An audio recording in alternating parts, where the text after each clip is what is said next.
दोस्तों नमस्कार। मैं श्यामनाथ यादव अम्बेडकरवादी। ये 144 साल बाद महाकुंभ का पर्व लगा है और उस पर्व में ऐसे ऐसे बाबा लोग हैं जिनको जो नहीं कहना चाहिए वो कह रहे हैं।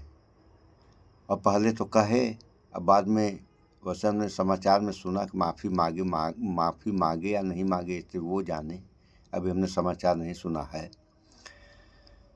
तो उस महाकुंभ में एक राजू दास बाबा हैं। नाम कितना बढ़िया है, राजू दास, ये बाबा हैं। तो इन्होंने, अभी हम समाचार में आगे आप लोगों को सुनवाएंगे, इन्होंने मुलायम सिंह यादव की मूर्ति वहाँ लगी है इन लोगों के पंडाल में, तो उस मूर्ति पे इन्होंने पेशाब करने की बात कही। ऐसा क्यों हो रहा है, क्यों कर रहे हैं लोग, मजबूत बनाएंगे, ज्ञान विज्ञान की तरफ बढ़ेंगे, ये सब है। और इसी तरीके से कुछ दिन पहले मध्य प्रदेश में किसी दलित के ऊपर कोई पेशाब कर ही दिया था।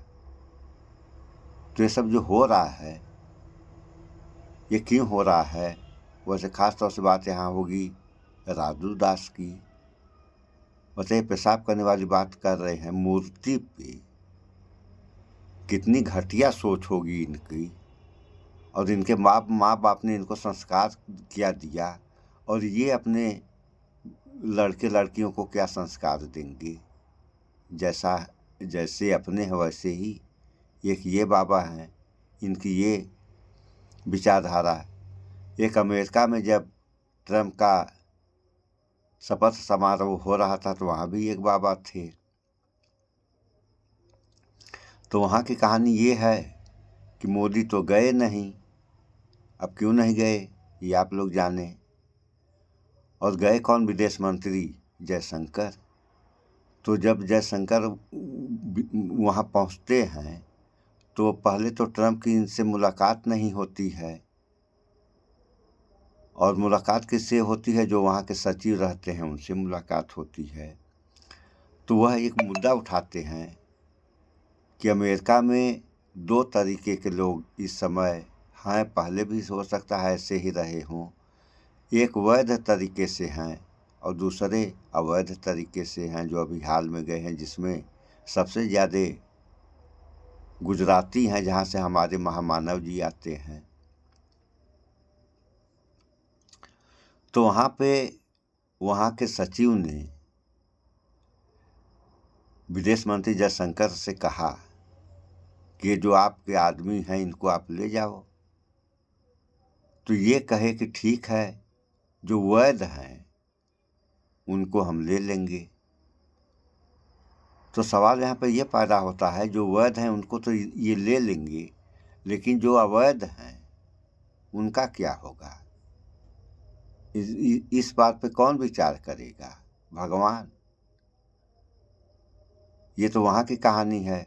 अब यहाँ की कहानी एक और जो सुनने में आ रहा है कि कुछ लोगों की वोटर लिस्ट से नाम गायब कर दिए जा रहे हैं और कुछ नए लोगों का नाम जो है वोटर लिस्ट में डाल दिया जा रहा है। तो यहाँ भी एक सवाल पैदा होता है कि आखिर जिन लोगों का नाम काट दिया गया उनका क्या होगा,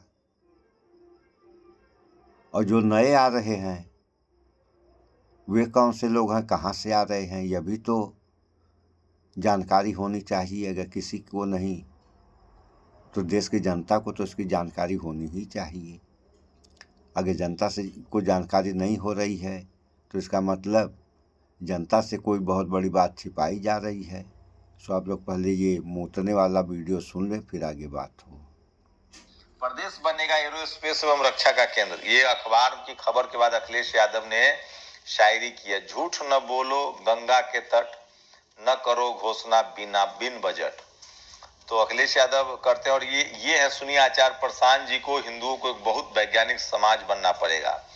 चीन 6 जनरेशन का लड़ाकू विमान से हम पर आक्रमण करने आएगा, तब ये जादू टोना अंधविश्वास से हम बचाएगा। हम सिर्फ स्क्रीनशॉट दिखा रहे हैं। ये प्रशांत आचार्य प्रशांत भी सवर्ण समाज से हैं, ये राणा यशवंत भी सवर्ण समाज से हैं। और प्रशांत का आचार्य प्रशांत का इसलिए विरोध हो रहा है, लेकिन सोचिए ये तो फिर भी बच जाएंगे।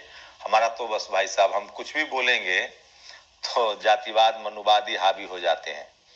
मैं इसलिए कह रहा हूँ। प्रधानमंत्री 5 फरवरी को लगाएंगे डुबकी, ये सबसे बड़ी खबर है जो सोशल। बिहार के शिक्षा विभाग के डीओ के बेतिया घर में काफी मोटा माल मिला है।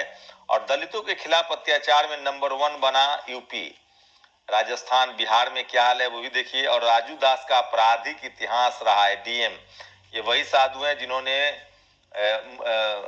मुलायम सिंह यादव की मूर्ति पर पेशाब करने की बात कही थी।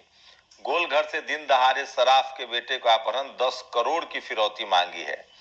तो ये तमाम बड़ी खबरें हैं जो सोशल मीडिया पर वायरल है। और सोचिए, घोड़ा नहीं चढ़ने दिया जा रहा है। नेताओं के बच्चों को अधिक नंबर देकर बनाया डिप्टी कलेक्टर। वाह नेताजी के बच्चे।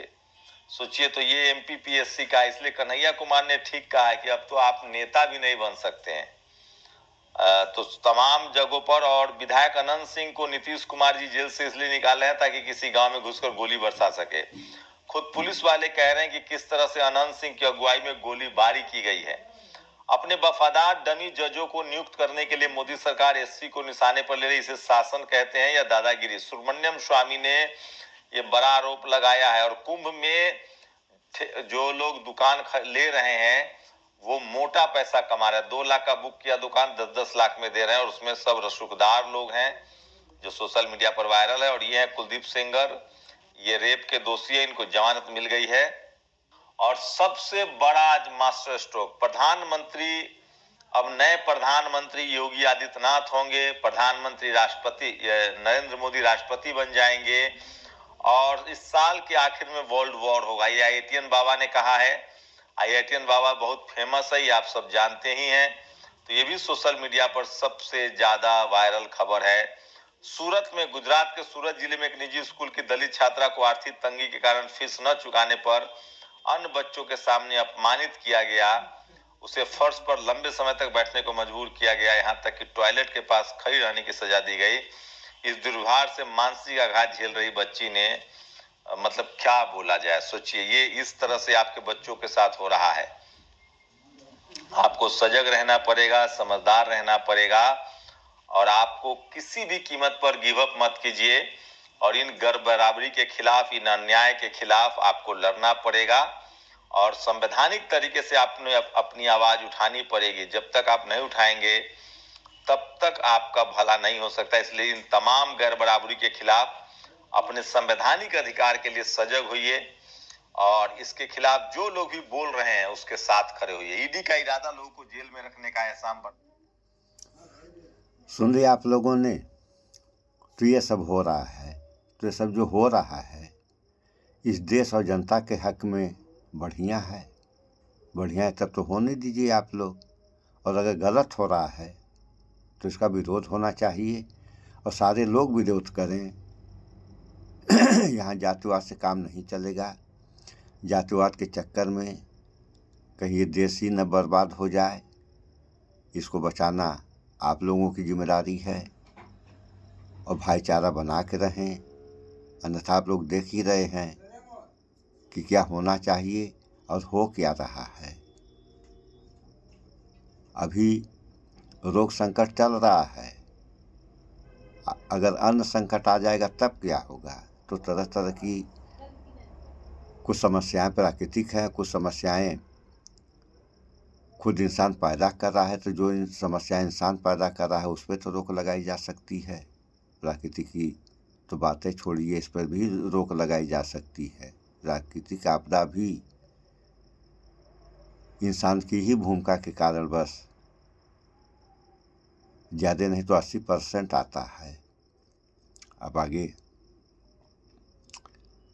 आगे क्या होगा आप लोग देखते जाइए। बस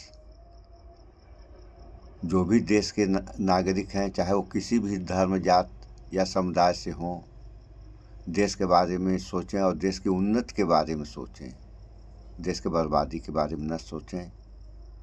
अन्यथा फ़ायदा के बारे में सोचने में क्या फ़ायदा होता है आप लोग देख ही रहे हैं। नुकसान के बारे में आदमी सोचेगा तब क्या होगा, तब तो उजड़ जाएगा। और कौन उजड़ेगा? ये बताने वाली बात है नहीं, आप लोग जानते ही हैं। सो इस वीडियो में इतना ही। स्वच्छता अपनाएं, शुद्ध खाएं, स्वस्थ रहें, शिक्षित बने। जय विज्ञान, जय संविधान। नमस्कार।